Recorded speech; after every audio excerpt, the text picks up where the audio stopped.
I was a crew member on a rescue helicopter. I like to say it's my twos, too low, too slow for too long. Bill Robinson can now joke about a day that set his life on a course of terror, torture, and triumph. We were notified that a pilot had been shot down over North Vietnam, and our responsibility was to try to bring him home.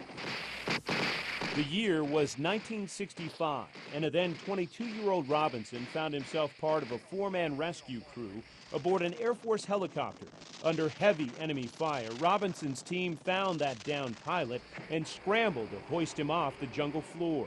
And just as he got into the harness, and I was getting ready to bring him off the ground, and we took a hit and we started chopping bamboo, and that was the end of our airplane, and we fell about 90 feet.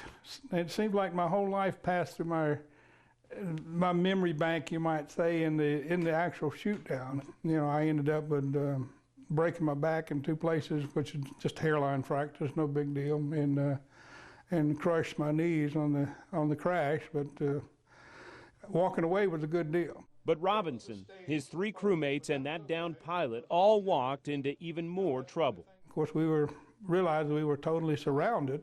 There was about 100 of them standing there with anything from bamboo sticks to machine guns. That militia turned Robinson and his other captors over to the North Vietnamese military. You go through this fear of being executed. We went out and lined you up next to a freshly dug grave and lined up a firing squad. The mind games by his captors marked the beginning of what would become not days, weeks, or months, but years of torture. Next to the firing squad, I guess laying in the bottom of a boat with your hands and feet tied together, crossing the river in the dark is not a very comforting feeling. Days of jungle marching brought Robinson to a place where he would spend the bulk of his 20s, the infamous Hanoi Hilton.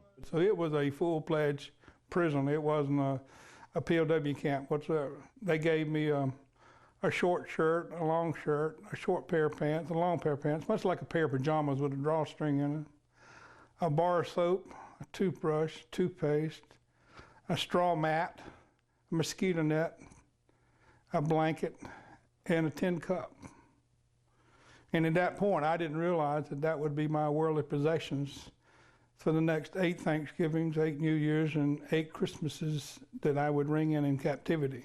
Robinson then recalls the first words he heard from a fellow American directed at him from a nearby cell housing the senior-ranking American prisoner of war. And he said, "Be prepared to die for your country."